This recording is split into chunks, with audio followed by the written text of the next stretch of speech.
저번 주에 이제 패턴 강의를 이어오는데 오늘은 이제 저번에는 반전 패턴을 얘기했다 그러면 오늘은 지속형.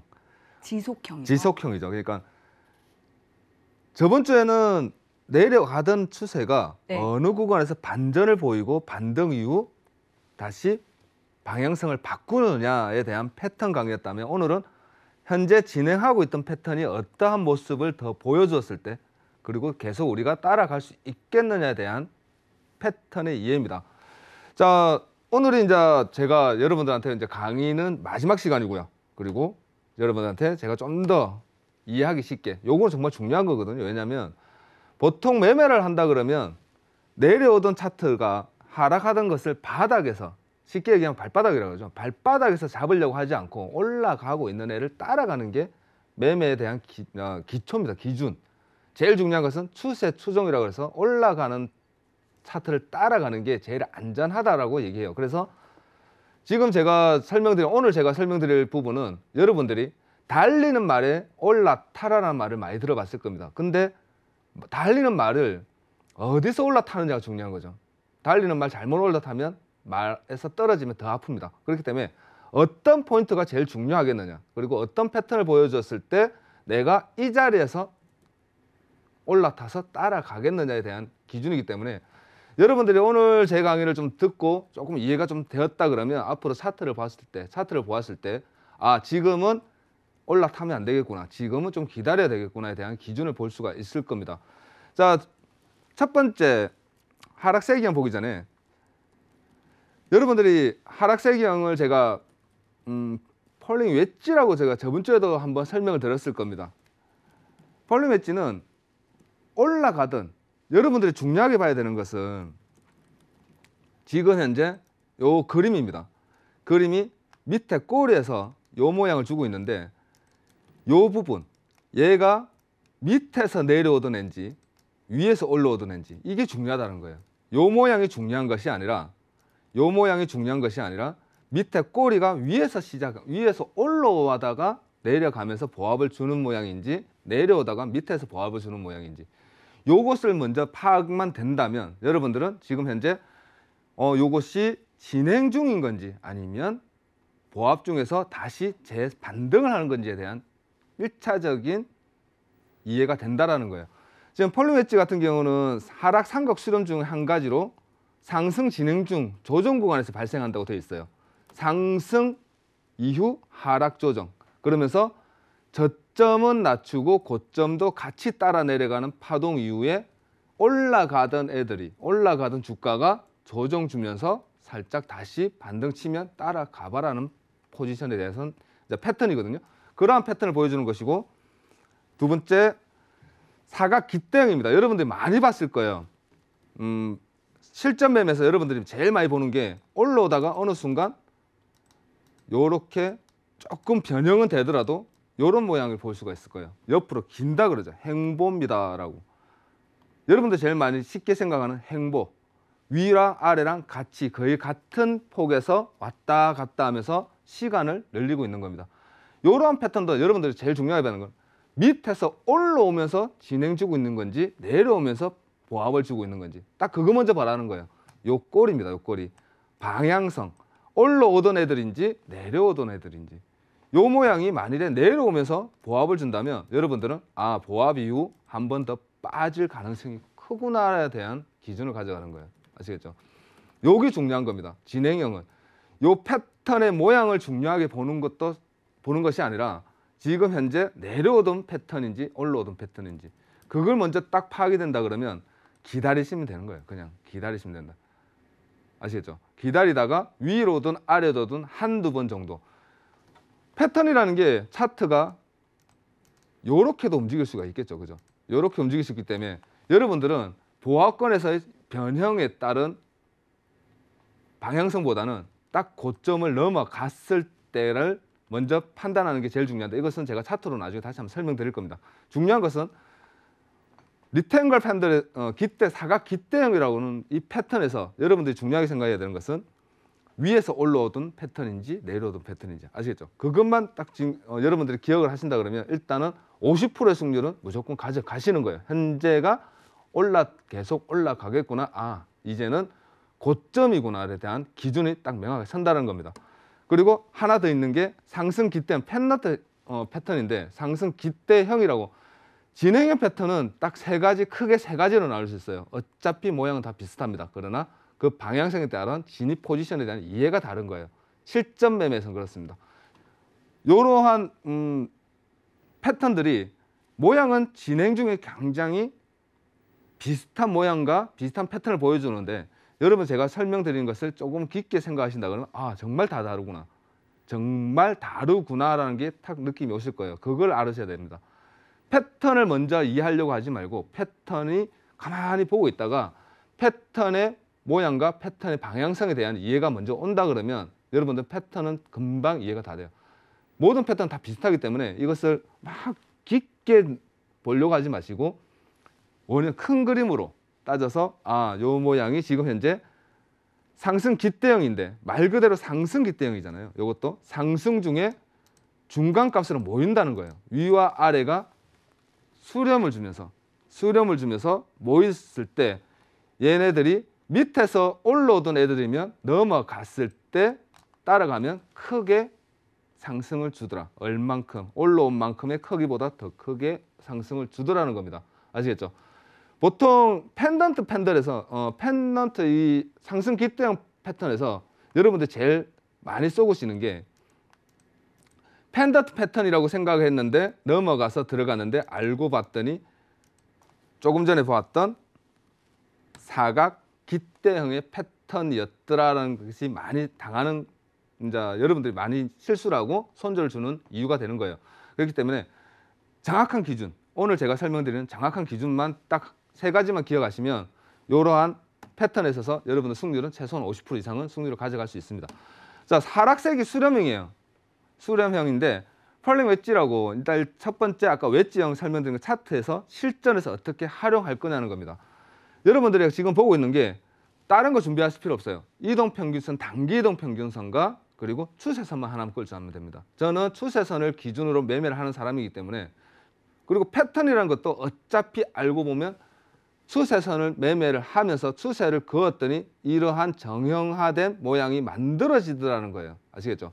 정형화된 모양이 만들어졌는데 지금 하락세기형입니다. 제가 설명드린 게 상승 이후에 저점은 낮추면서 고점이 따라 내려가는데 돌파가 어디가 나오더냐는 거죠. 돌파가 어디서 돌파가 되었을 때 나는 따라갈 수 있겠느냐. 여러분들은 첫 번째와 두 번째 패턴에서 연결 하나를 딱 그어놓고 기다리시는 겁니다. 그리고 나서 아, 추세선이 넘어갔으니 따라가야지라는 생각하지 마시고, 그러면 요 모양이 어떻게 변하냐면 펜던트에서 사각 펜던트로 또 다시 변형을 줄 때가 있어요. 이렇게 아시겠죠? 사각 펜던트로 변형을 주면서 고점을 넘기고 이후에 넘어가는 경우가 사실은 굉장히 많습니다. 그렇기 때문에 여러분들은 현재 모양에서 하나의 도움을 더 받으셔야 돼요. 뭐 두 가지 도움 받아야 되고 세 가지 도움을 받아야 되는데, 제일 기본적으로 제가 그래도 보조지표 중에 제일 신뢰를 하는 것이 이동평균선입니다. 이동평균선의 단기 이평 11선과 21선, 60일선에서, 그리고 보통 진입할 때 여러분들은 일봉과 분봉, 틱봉, 진입 포인트는 제가 200틱 기준을 잡기 때문에 여러분들이 만약 15분이나 3분이나 5분 단기 이평을 확인하신다 그러면 단기 이평 안에서 최소한 5일선과 11선, 21선이 정배열이 보여준 이후 캔들 그 위에 섰을 때입니다. 캔들이 섰고 나서 중요한 것은 추세가 넘어가 있느냐. 그러면 따라가는 거예요. 아시겠죠? 지금 보시면 만일에 이러한 추세를 그었는데 올라갔는데 고점이 현재 못 넘겼잖아요. 그죠? 고점을 못 넘기고 들어갔을 때 너무 짧은 구간에 패턴을 보여주고 넘어갔을 때 제일 중요한 것은, 여러분들이 매매에 있어서 실전 매매에서 제일 중요한 것은 진입을 하고 나서 눌림을 한 번 더 확인한다는 거예요. 아시겠죠? 모든 패턴은 하락 이후, 반등 이후 다시 한번 눌러줍니다. 리테스트를 하는 경향이 굉장히 강해요. 그렇기 때문에 돌파 이후에 21선을 확인하는 리테스트 구간을 한 번 더 거쳐주느냐. 따라간다고 해서 무조건 들어가시는 게 아니라 이동평균선에 한 번 더 지지를 받아주는 모습을 확인했을 때 여러분들이 따라가시면 아마 제일 짧은 손절 구간, 매매에서 제일 중요한 것은 손절이 어디냐가 명확해야 된다는 거예요. 여러분 아시겠죠? 증시를 하시는 분들도 그렇고 해외 선물도 그렇고 모든 매매 투자는 수익 먼저 생각하실 것이 아니라 내가 어느 구간을 이탈했을 때 손절을 접고 다시 가겠냐는 거죠. 그게 먼저 명확해지는 구간, 명확하게 보인다면, 손절 라인이 명확하게 보인다면이죠. 여러분 아시겠죠? 손절 라인이 명확하게 보이는 구간, 그리고 이동평균선을 지지를 받고 추세가 올라가주는 거 확인이 된다면 고점이 넘어가주는 거죠. 정고점이 넘어가면 아, 저것은 올라가는구나. 아시겠죠? 제일 중요한 거는 추세와 지지, 이동평균선의 지지 라인 확인하고 1차 진입은 먼저 할 수 있으나 이 구간에서 할 수 있습니다. 이동평균선을 지지받고 하는데 제일 먼저 확인해야 되는 것은 안전하게 여러분들이 한 번 더 확인할 수 있는 구간은 정고점을 넘어가는 구간이에요. 그것까지 확인이 돼야 됩니다. 그래야지만이 추세가 진행형으로 계속 연속적으로 올라가더라. 아시겠죠? 그것만 포인트를 딱 집으시면 여러분들 매매에 있어서 패턴, 진행형 패턴, 폴링 웨지 해가지고 웨지에 대한 수렴은 여러분들 1차적으로 거의 다 숙지가 되었다 생각하시면 되겠습니다. 두 번째는 사각깃대예요. 제가 말씀드렸던 사각깃대는 보시면 아시겠지만 아까도 제가 설명드린 대로 웨지형 패턴과 마찬가지로 얘네들은 변형을 보여줍니다. 변형을 이렇게 넘어갔구나라고 생각하고 들어갔는데 한 번 더 눌러버리는 거죠. 그리고 한 번 더 눌리고 나서 결국은 어떤 패턴입니까? 깃대형 패턴의 완성을 보여주고 나서 올라간다. 그리고 제가 말씀드린 게 리테스트라고 하는 거죠. 다시 한번 눌러주는 겁니다. 거의 패턴은 정형화되어 있기 때문에 웨지 패턴과 리탱글 그 사각 깃대형은 거의 동일하게 여러분들이 생각하셔도 된다라는 거예요. 아시겠죠?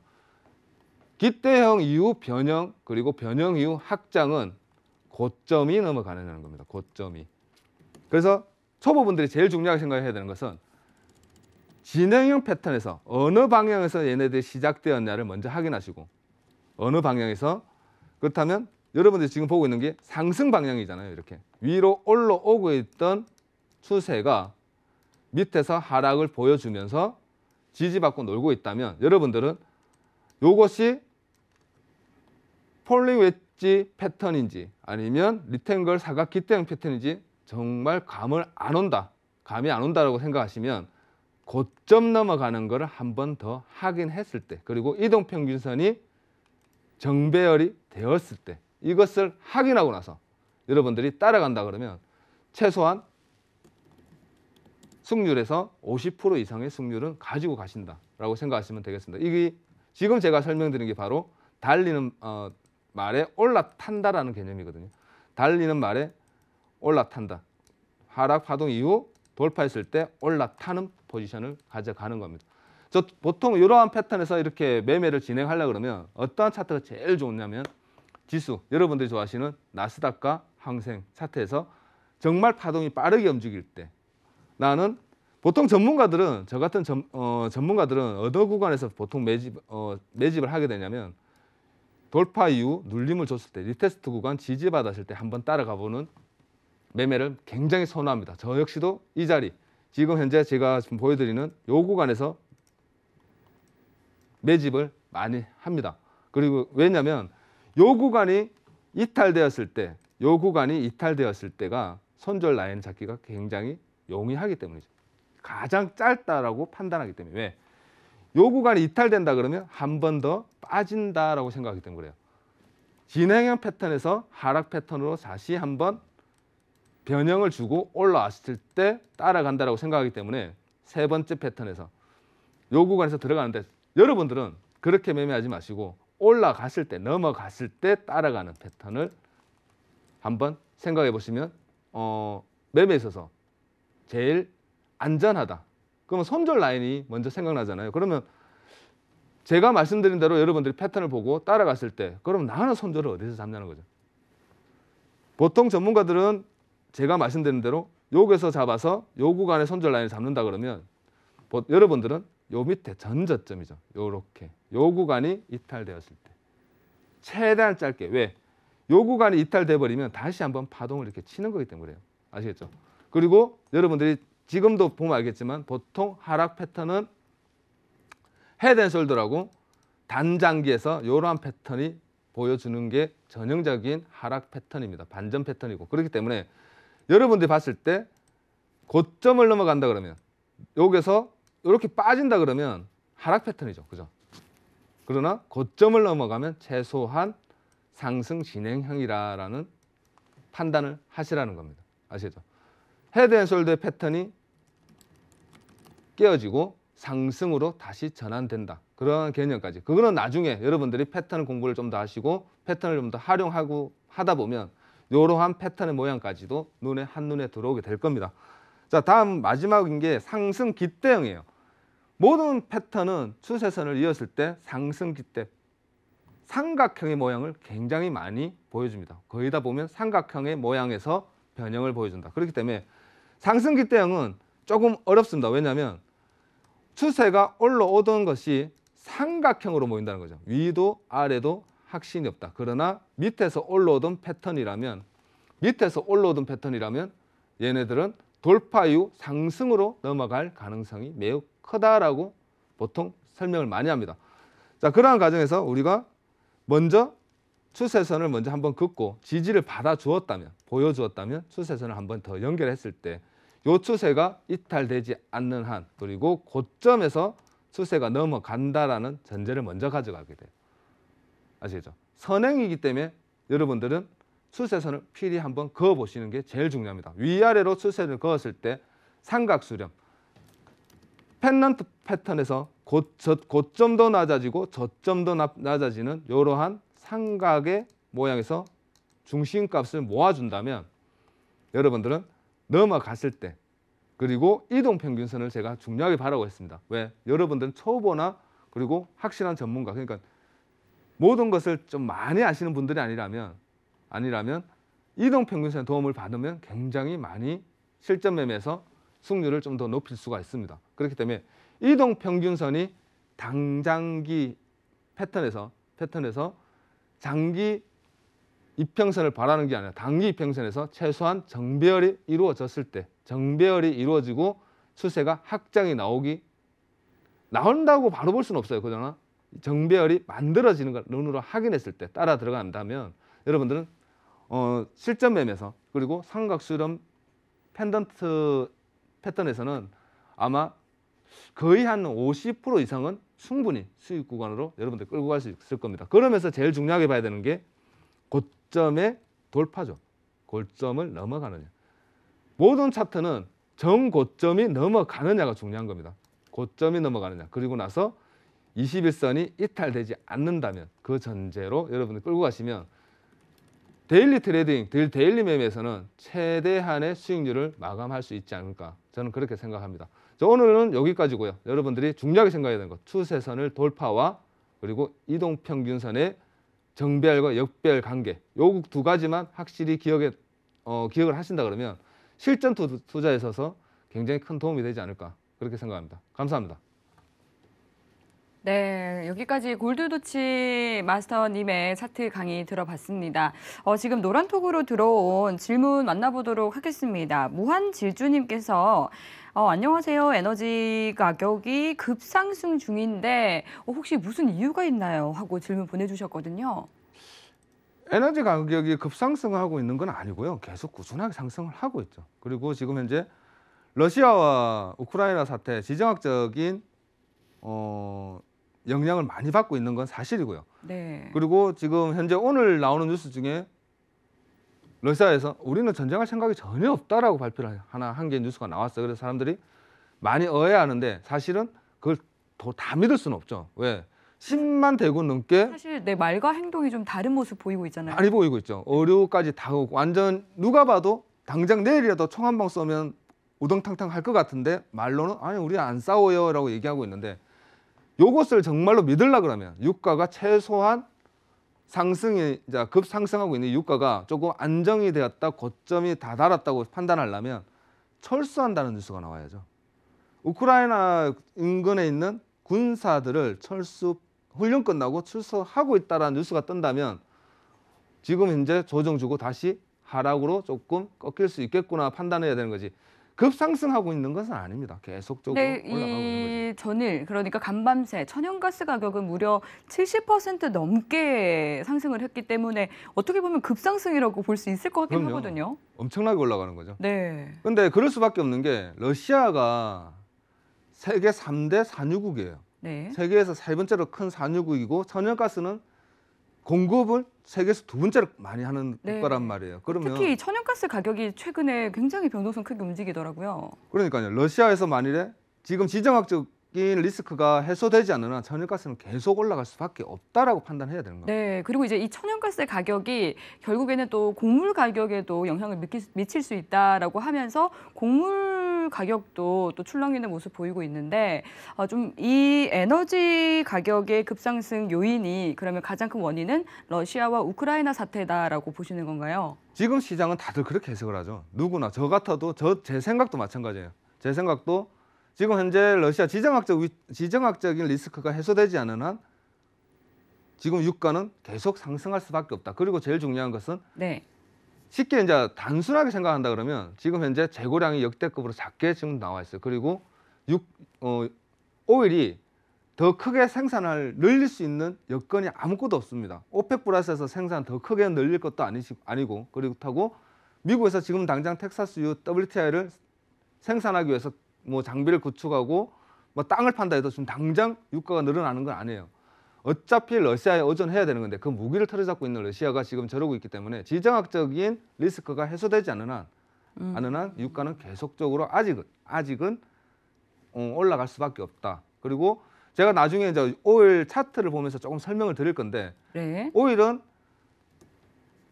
제가 볼 때 주봉상 현재 고점에 다다라는 보이기는 해요. 사실은 고점 고점에- 혹시 최대 네. 고점 한 얼마 정도로 예상하세요? 90불, 92불까지는 아직까지 열려는 있으나 네. 그 전에 한번 주봉상 조정폭은 나와주지 않을까라고 네. 보고 있는데 네. 그러면서 오늘 나온 뉴스가 우리는 전쟁할 마음이 없어요였거든요.